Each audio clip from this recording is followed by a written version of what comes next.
Hi. Hi, Dorothy. Dorothy. Might be just me and you. I hope that's okay. Oh, okay. I see. So, yeah. Or maybe we can just chat with type. Are you okay typing? Yes, I can. But can you hear me properly? Yeah, I can. That's good. Okay, great. So I should give a short little description of who I am, and that's probably helpful. I don't know what Precious may have mentioned.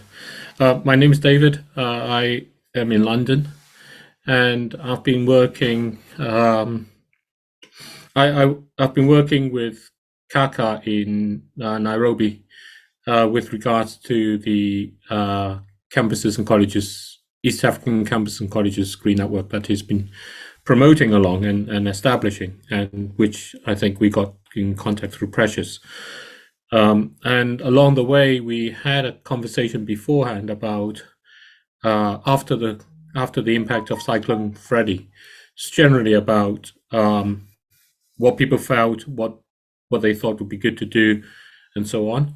And I come from, and I've been involved very much in the way of thinking about how can communities really do things for themselves in promoting sort of economics and that sort of things that can help them in that way. So really, I'm sort of coming from perspective of being interested in it and wanting to see how things might work along. And part of it, is motivation to tackle, the source of all the crazy weather that we have, which is the energy that we've been using through oil, gas, and coal that everyone's burning around the world.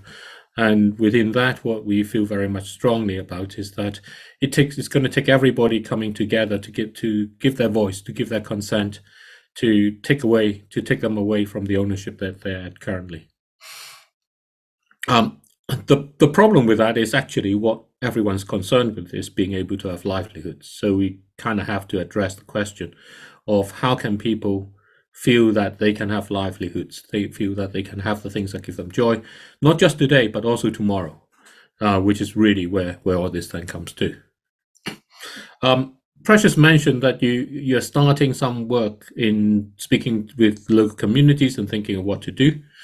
And I think what might be helpful is that if I look back to the one of the things that we had, let me see that there. We had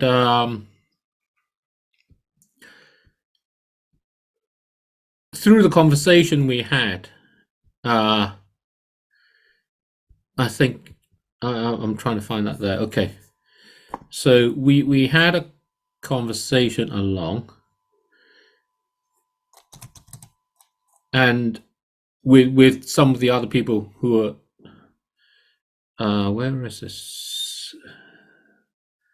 Is this the one? Oops, that's the wrong thing.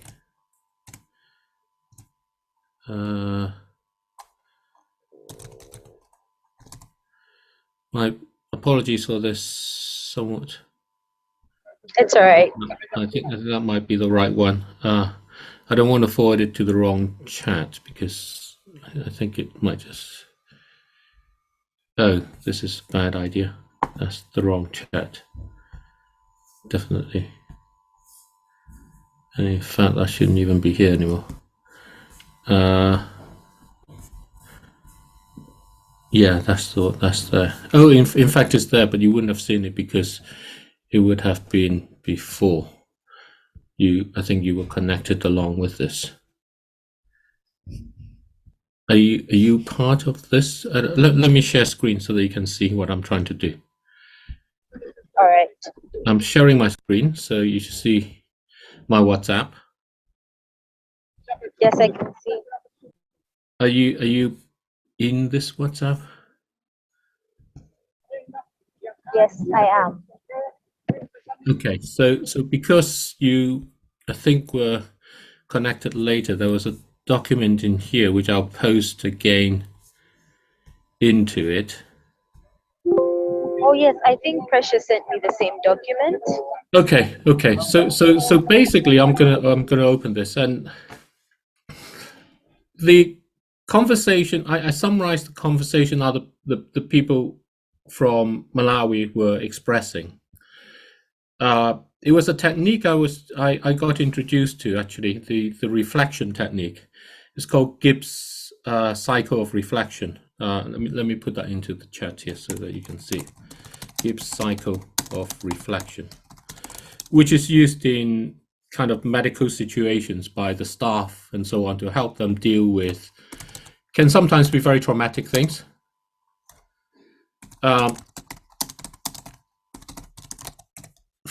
Reflective cycle. That's a good description along.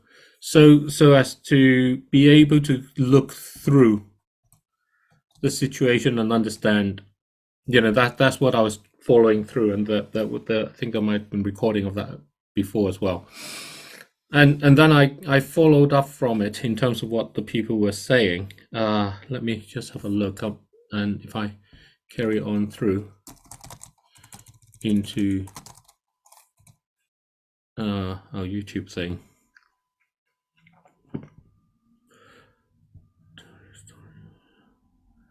That's the one.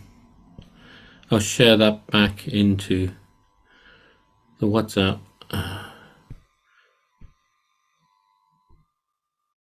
So that you can, that's the conversation that we had recorded and then played. So basically, that if you have a moment, listen to that along. But out of that, I think the people who were there, they were interested in asking, in thinking about what can they genuinely do, what can people actually do in a situation like that. It looks like everything is not possible, and so it was a case of, and then I think I ended up with some observations and some comments. And what I wanted to do was to say, okay, is this something that would be good to follow up with and to see what it can be. I'm going to open up. I should be able to just open this. I don't know. Sorry, not very competent with skipping around. So I'm still sharing screen. From the call, from the things, basically, the sort of thinking was, yeah, plus my own bias in some way is, government actions are kind of restricted in some sense, because generally flooding is a problem. I mean, money is a problem. There is really not necessarily money, but some other things comes out as saying, actually, how can you prepare and how can you anticipate to prepare? And if I skip along, they came under, from what was said, was sort of like, how can we prepare for these things maybe in future? There's issues about energy and energy supply, because what they were describing is the southern region had been without any electricity for the whole week.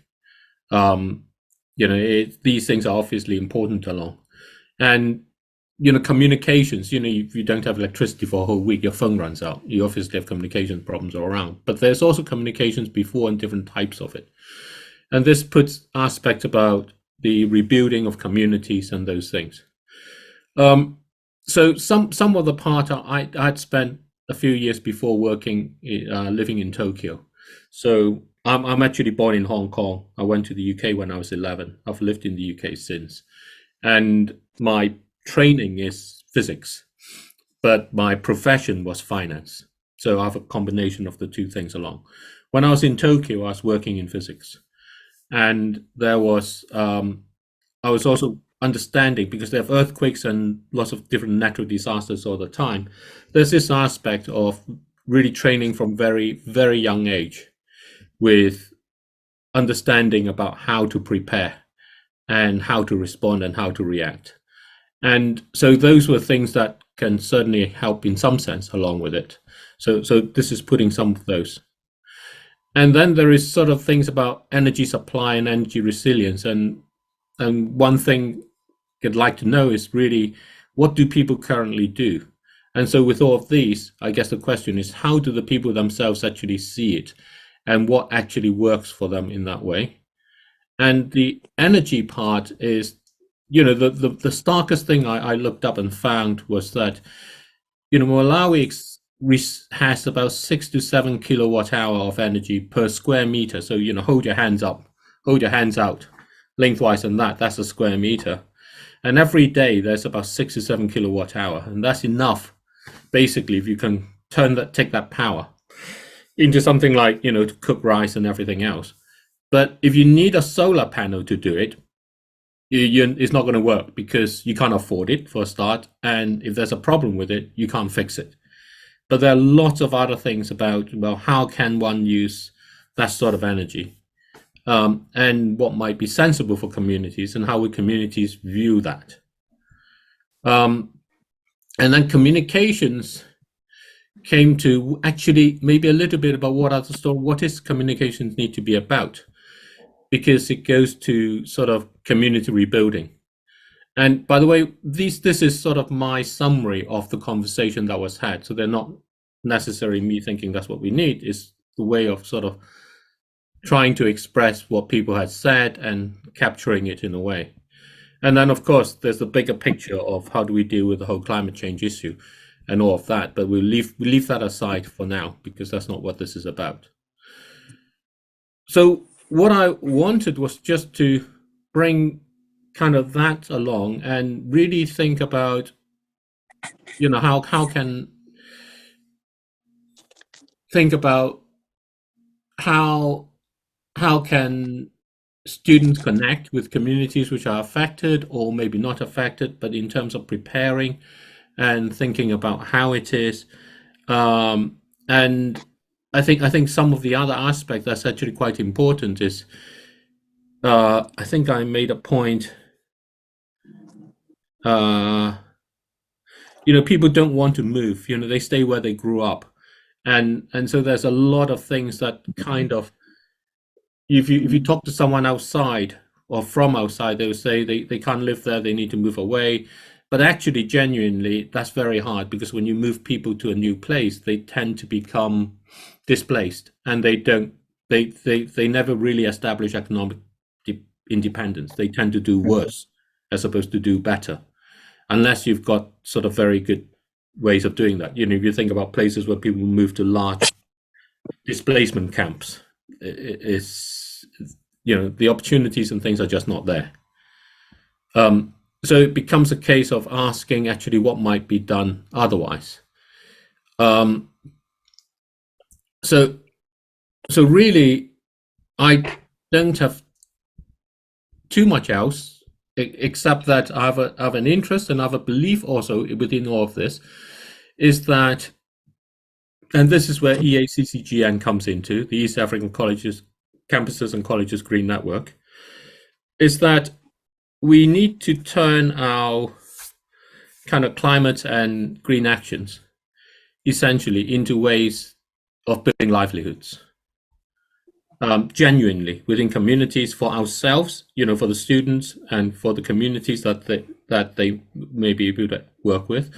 And this is kind of a potential opportunity, a potential chance. Is really about, can we look at it in a way that, I see Precious has joined, that Precious and his peers, yourself and others along, might be able to find connections and may be able to see how there might be things that could be done.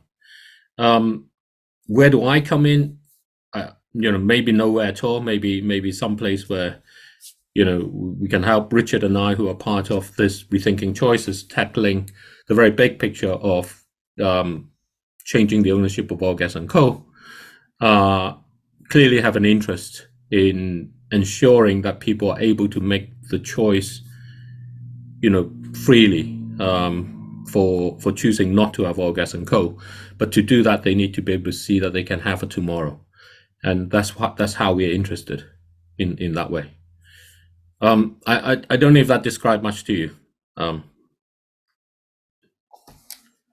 But I thank you for your time anyway, and maybe maybe if you had a look or something, and the reason is because Precious mentioned that you will be engaged with speaking with the communities and doing the research in that way. And so what I'm sort of interested is, in those conversations, maybe there are things that actually allows them to be empowered to be more able to, create livelihoods for themselves.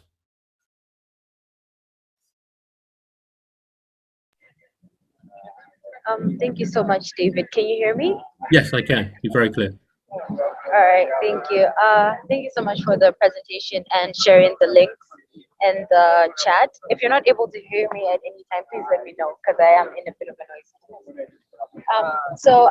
Precious did share me the document about the one that you just shared right now. We're thinking choices. We help people survive climate change. It was actually very informing and enlightening because I was able to get some information that I wouldn't have if I didn't get to read the document. So I think it was really insightful. And on the part whereby we are planning to engage, so yes, we are planning to speak with girls and young women who have been affected by the cyclone. So we basically want to create a safe space whereby they're able to talk about the challenges that they faced, and we also want to provide psychological support as much as we can. And the approach isn't to just impose solutions on them, but also to ask them what they think could help them better, and then we could see how we can work around that. So, including about what you just said, like how you want to help the communities build resilience and also introduce these activities. I think we can always think around that and see how our students can also work with these communities. So I'm not really sure exactly what approach did you want us to do or to Let have. me Yeah. give an example of so we got involved with a group in two different examples. So we got involved with a group in a place in called Maragua in Kenya, and there is a small community in there called Matare, and they're a very poor community in usual way of description. They are what I would call postcode deprived. If people know you come from that area, they don't give you jobs, basically. That's sort of the description of it. And we got involved through a young man called Morris, who was part of a March for Our Planet. So he's kind of a climate-aware climate activist. And we got involved last year on the journey to COP27. And we had been in communications just talking about various things. And he talked about, he's a musician. He talked about things he tries to do there. And then one day he came along and said, this young girl, 18 years old, who's very shy, came to him and said, it's avocado season. About 30% of the avocado fruits are actually picked. The rest are left to rot. And sometimes the farmers allow some of the women from this place whose husbands work as manual laborers for the farmers, maybe to buy them so that they can sell them at the market. And he wanted to bring up this idea of making vegetable oil. And we said, well, large scale making vegetable oil is a very different business. And I'm pretty sure that you coming from where you are, if it was looking to be successful, it will be taken away from you by the big international and national businesses. It's just that, that's just how it works. And this is because Richard and I work in investments for 30 years, and we understand very much just how things don't really work for the better in that way. And that we wrote a book about it called The Unsustainable Truth, and essentially sort of outlines how inevitably, even though everyone's trying to do their best, it doesn't come along. So don't worry about the connection. This is recorded. I'll just play it back so that you can hear again and we can share. So out of that conversation, we showed him a picture of an oil press that you can use manually. He showed it to some of the people in the community, and he had to go away. And a week later, one of the people made one. He made it with pieces of metal that they had and a broken fan and things. And they then got together as a community to start asking, what can we now do with this? And then one of the other people there said, my grandmother has a recipe to make lip balm with beeswax and oil. So they then started to make beeswax, and it started like that. And then last Saturday, they ended up with a launch at the local technical college to sell the lip balm for, I think they sell them for about $2 for a little tub like that. I don't know what I've got as a,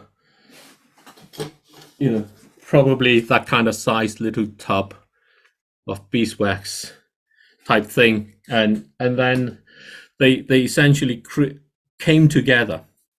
And we were discussing with them along the way and pointing out some basic kind of business logistics, essentially, some business facts and so on. But they did all the work themselves.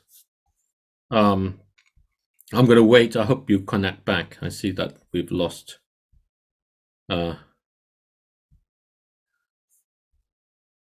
We've lost Dorothy. But anyway, I'm going to just finish this on. So because it's recorded anyway, so we can play that.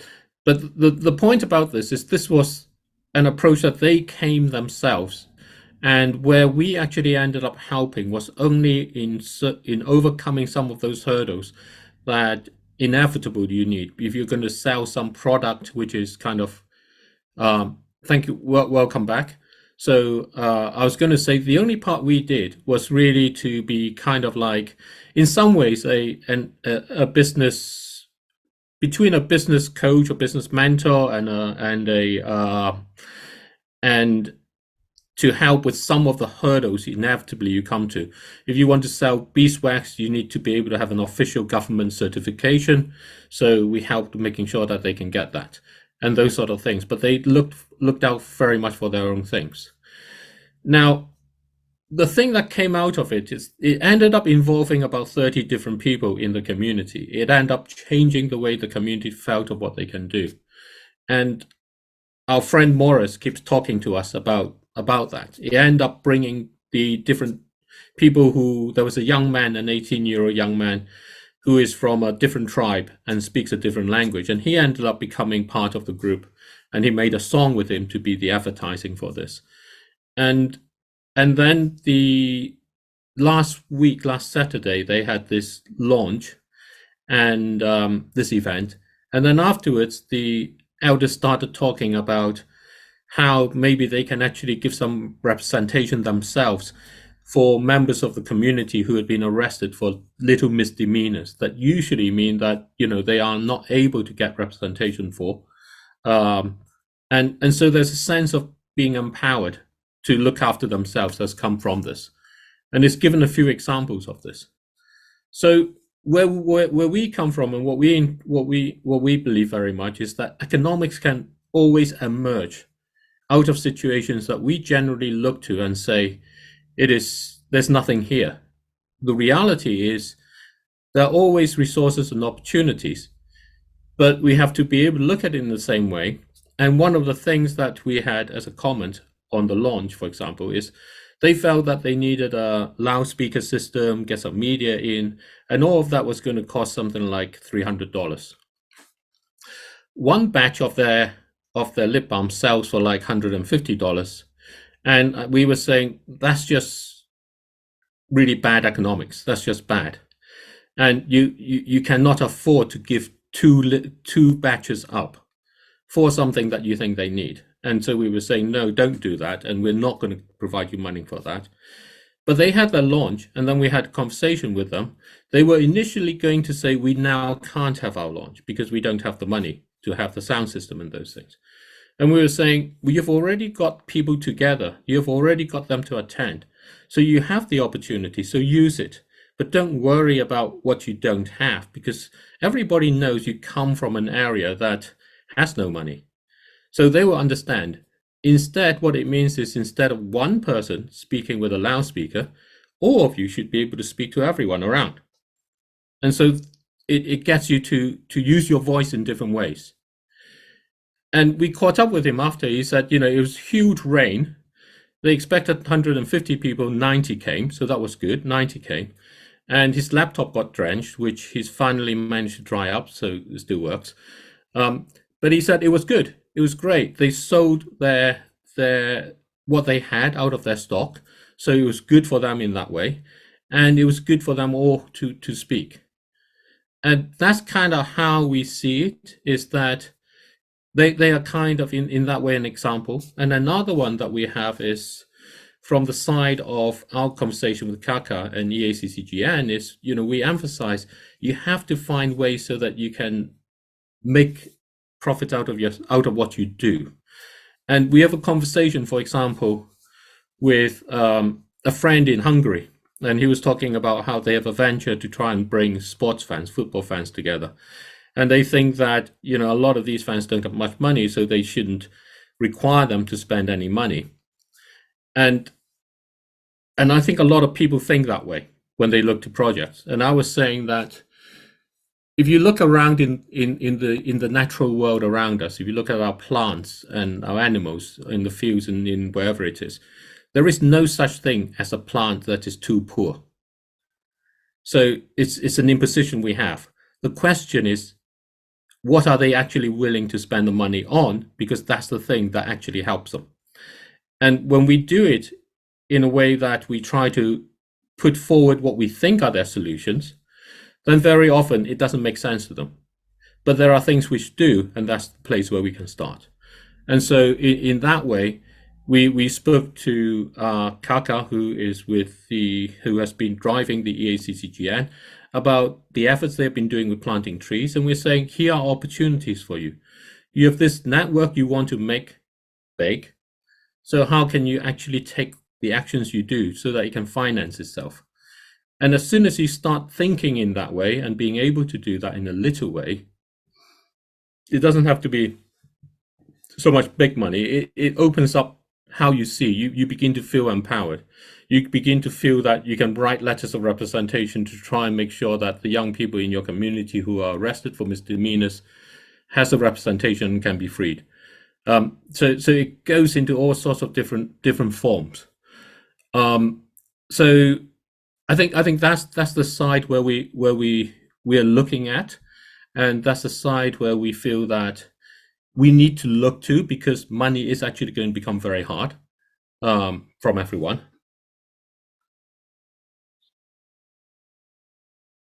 So those are sort of two examples, as it were, of the sort of approach, or maybe three, of what we'd like to try, or to encourage. To encourage is probably the right thing.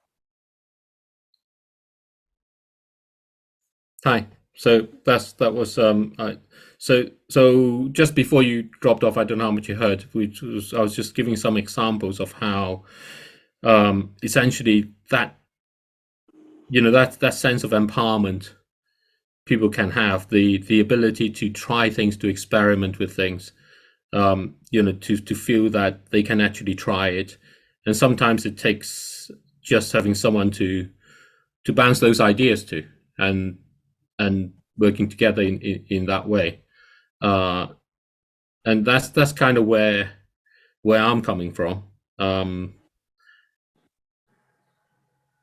I guess what I'm saying is, would love to be able to be a part of anything like that if that's possible, and be involved with it. We're not external NGOs looking to try to fund things or whatever it is, really, in that sense. And we certainly believe that the right solutions come from the people themselves. and we believe resources and opportunities are always present.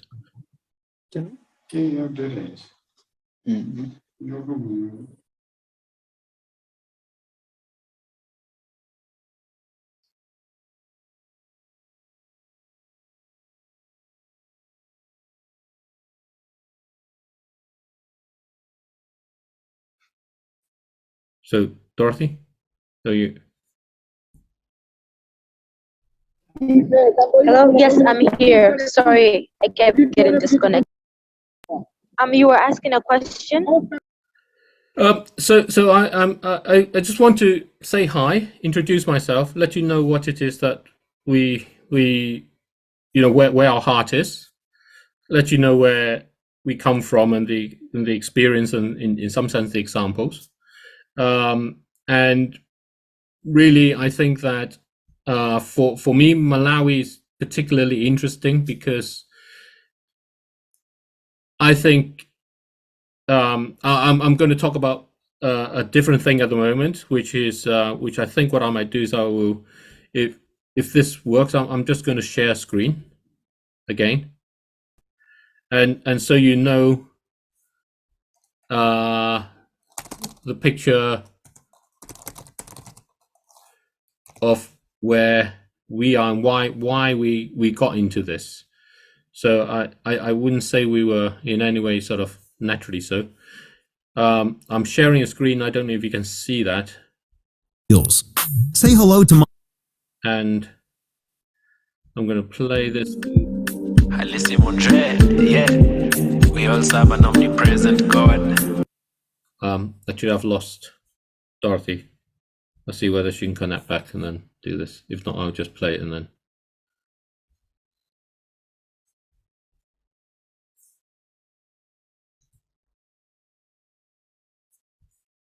Okay, so Dorothy, I'm going to just play this thing. This is why Richard and I are involved, because we have a campaign to transform the ownership of the oil, gas, and coal companies, which is what's driving all the craziness in the weather that's causing Storm Cyclone Freddy and all of those things to happen along. And the transformation of the ownership is to put them into the hands of every ordinary person in the world, basically. It's to empower us all with the choice to say, we want that to be the case, for all the profits to go to people directly. So the people that you will talk to, the people who in every part of the world, and so that we actually then have the control over the way it's produced, so that we can actually put production onto a reducing path, onto a reducing roadmap where everyone can see what happens. So for that to happen, we need people to be able to make that choice of saying, I want this to happen, or I don't want this to happen. And to be able to have that choice, you need to know that you've got your livelihood tomorrow. Otherwise, you don't really have a choice. So that's what took us into talking with EACCGN.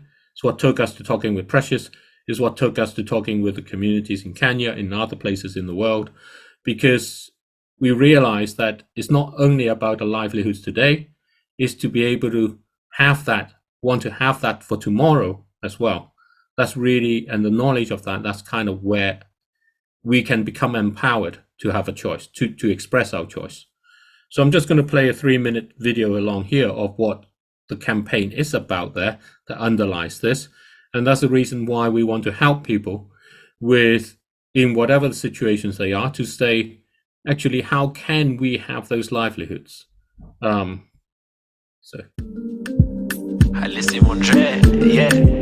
we also have an omnipresent God.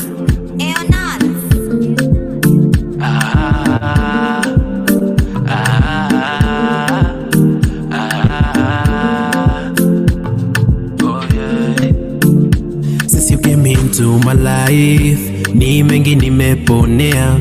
I just wanna do you right, ila wengi wananionea. Since you came into my life, ni mengi nimeponea. I just wanna do you right, ila wengi wananionea. Wanasema sijakamilika, ati tunatenda dhambi na ulifa Mesia kwa niaba yangu nafsi. Your grace ikanimulika, sasa ninaenda mbali, yangu wakisimulia wanamwona tu jalali. Wanasema sijakamilika, ati tunatenda dhambi na ulifa Mesia kwa niaba yangu nafsi. Your grace ikanimulika, sasa ninaenda mbali, yangu wakisimulia wanamwona tu jalali. Hata kama nimekosa, please don't judge, please don't judge.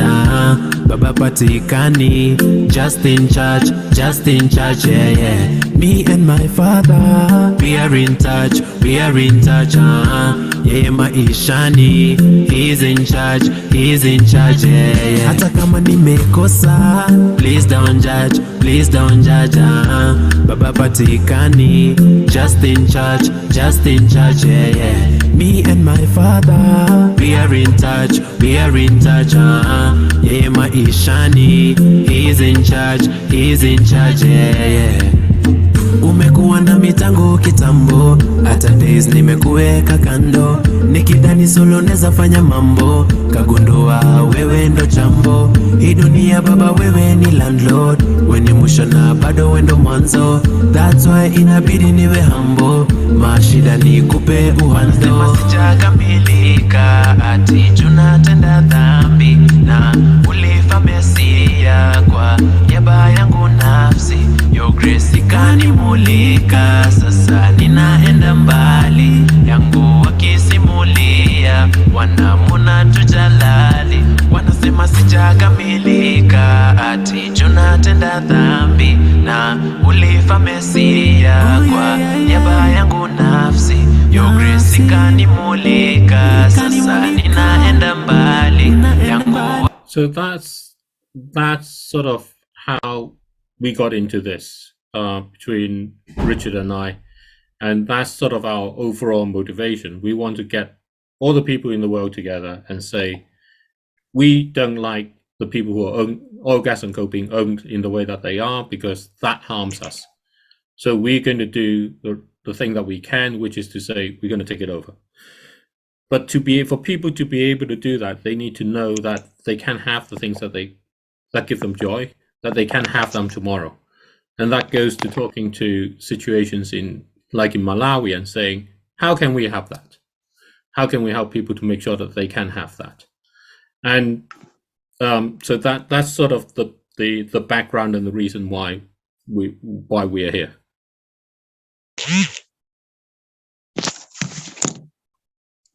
Hello, Cristiano.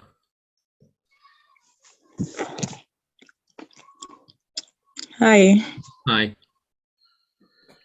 So I saw you caught in the middle of that sort of screen share and explaining what I was describing earlier, and my interest, as I was just described, starts from understanding about that big picture and trying to make that come about, and recognizing that the only way we can make that come about is to make sure that every individual actually feels they have livelihoods, not just for today but also for tomorrow. And in situations like what had happened in Malawi with Cyclone Freddy, they are the sort of situations that actually we can come along, that we, not as in me or anything, we as in generically all of us, that people involved can come along and address and actually try to say, how do we emerge from this feeling more empowered than ever before? So, Dorothy, I think that's kind of what I have. I what I'm looking for is really, are there people that you think would be, that as you come across and talk to, that you think we might be able to have to have anything valuable or useful to contribute within the conversations? Is there anything that can help along? We're really very much about how can we help communities see that they do have resources and opportunities, and help them to realize it.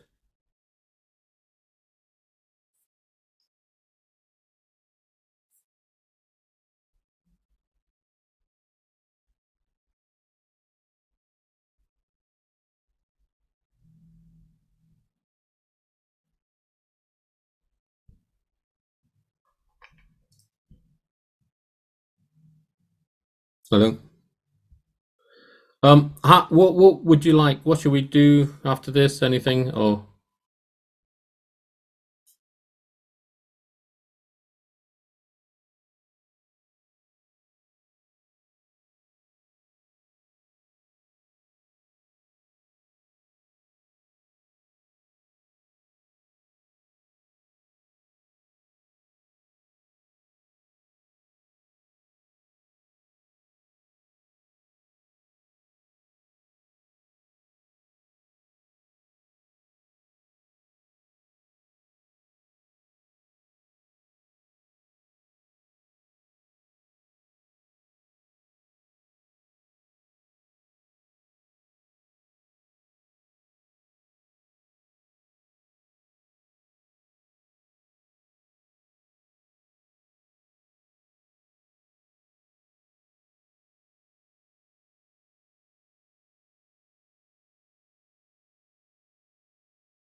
Hello.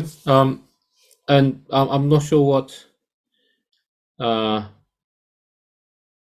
So I think that's where I am, and maybe the better thing is, we can use the WhatsApp chat because connection there is presumably potentially a little bit better, and we can share some thoughts and discussions along in there, and what I don't want to do is to impose anything on, but I'm very happy to sort of be whatever role that might be felt is actually useful or helpful along. I think from my part, my strength is I tend to see things differently and be able to see maybe opportunities and have ways of thinking about resources. Yeah. Okay.